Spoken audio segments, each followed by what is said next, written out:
आचार्य माधवानंद जी महाराज के श्रीमुख से श्रीमद् भागवत कथा एवं श्री राम कथा की अमृत वर्षा के लिए इस YouTube चैनल को सब्सक्राइब करें और सनातन संस्कृति के प्रचार में भागीदार बने। अतः पृच्छामि संशयम्। परीक्षित हाथ जोड़ करके कहते हैं, बोले गुरुदेव मेरा निवेदन, मेरी प्रार्थना है। अतः पृच्छामि संशयम्। योगिनां परमं गुरुम, योगियों के भी जो परम गुरु हैं, और आपसे मेरा केवल एक ही प्रश्न है कि पुरुषस्य यत् कार्यं म्रियमाणस्य सर्वथा। मरने वाले व्यक्ति को क्या करना चाहिए? जो मरने वाला है, मरण धर्मा जो व्यक्ति है। सूत जी महाराज कहते हैं, सौनकादिक ऋषियों, आज परीक्षित ने जो सुखदेव जी से जो प्रश्न किया है ना, वो अपने लिए प्रश्न नहीं किया कि मैं मरने वाला हूं, मुझे 7 दिन में मरने का श्राप लगा है, तो मुझे बताइए मेरी मुक्ति कैसी होगी। उन्होंने जगत के हित के लिए, जगत के कल्याण के लिए, प्रत्येक जीव के कल्याण के लिए प्रश्न किया है कि मरने वाले व्यक्ति को, जिसका मरने का ही धर्म है, अंत में जिसकी मृत्यु होती है, उसे क्या करना चाहिए। सुखदेव जी महाराज कहने लगे, बोले परीक्षित हमें तो बैठने की भी देर नहीं हुई और तुमने प्रश्न करने प्रारंभ कर दिए। जरा बैठने तो देते, आराम तो करने देते।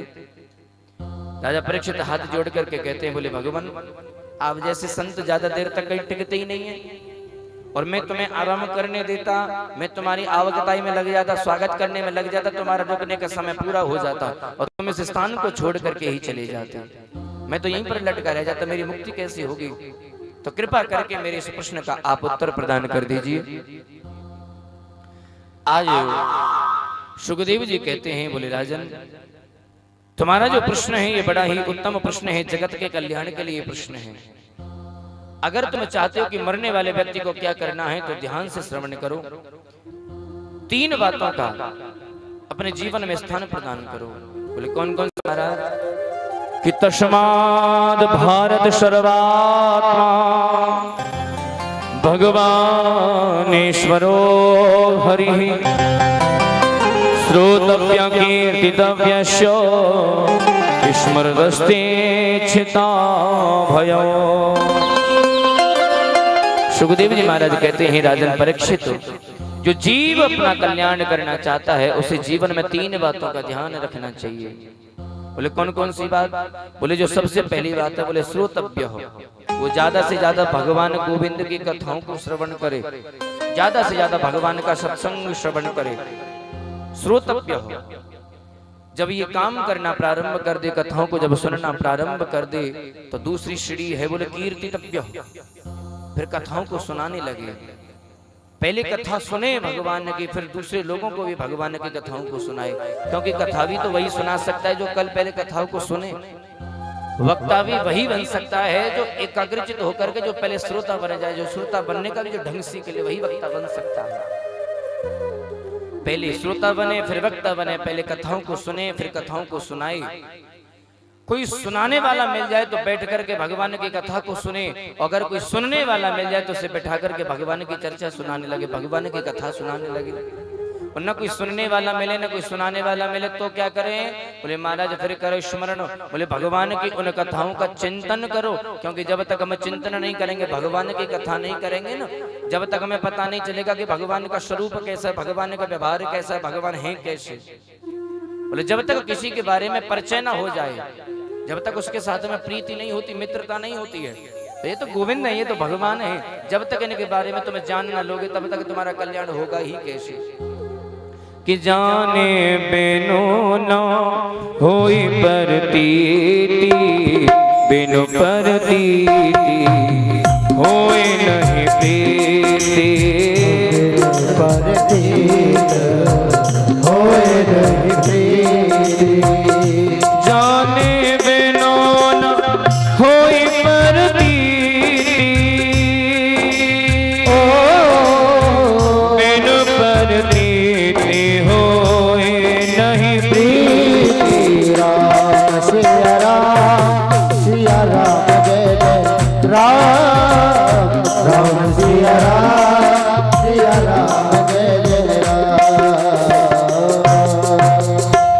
जो भगवान को जानना चाहे और अपना कल्याण जो करना चाहे, वो ज्यादा से ज्यादा भगवान की कथाओं को श्रवण करे। आगे चल करके बताया, बोले जब भगवान की कथाओं को जब तुम सुनना प्रारंभ कर दो, तो तुम्हें 2 बातों का ध्यान रखना है बोले संसार में केवल दो ही प्रकार के आनंद हैं। बोले महाराज कौन कौन से? बोले पहला तो है विषयानंद और दूसरा है परमानंद, ब्रह्मानंद।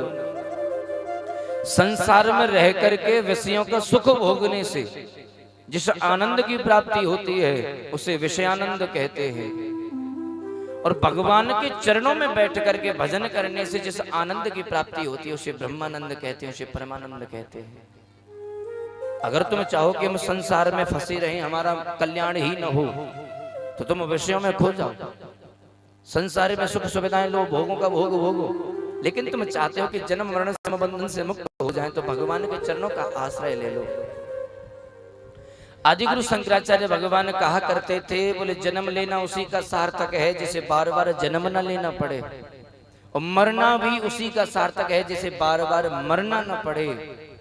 तात्पर्य केवल यही है कि जो जन्म लेने के पश्चात जन्म और मरण के बंधन से जो मुक्त हो जाए, जीवन तो उसी का सार्थक है। वरना तो आप देख ही रहे हो कितने लोग बार बार अपने कर्म के अनुरूप अनेक अनेक विभिन्न योनियों में जन्म लेकर के आते हैं।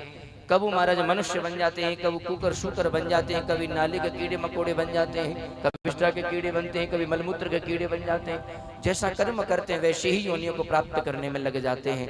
लेकिन जो लोग जन्म लेने के पश्चात अपने जन्म मरण के बंधन से जो मुक्त हो गए, जीवन तो उन्हीं का सार्थक है, जन्म लेना उन्हीं का सार्थक है।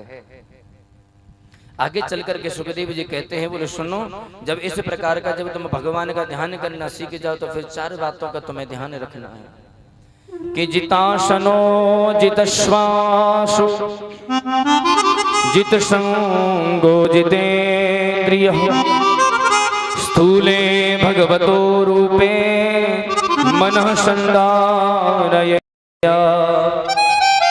बोले महाराज चार बातों का ध्यान रखना है। बोले जिताशनो, सबसे पहले आसन को जीतना है। आसन को कैसे जीते? बोले महाराज जब तुम भगवान का बैठ करके भजन करो, जिस आसन पर तुम बैठ करके भगवान का भजन कर रहे हो उस आसन को तुम्हें जीतना है। बोले महाराज आसन को कैसे जीते? बोले धीरे धीरे अपने शरीर को कसौटी पर कसना है।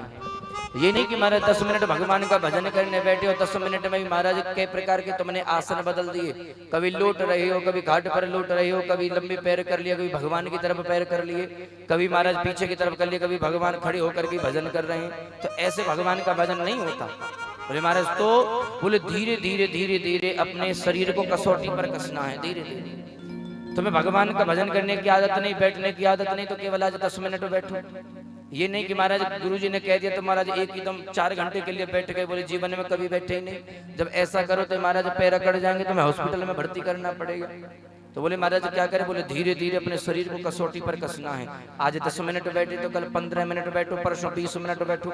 ऐसे धीरे धीरे धीरे धीरे अपने शरीर को कसौटी पर कसना है और आसन को जीत लेना है।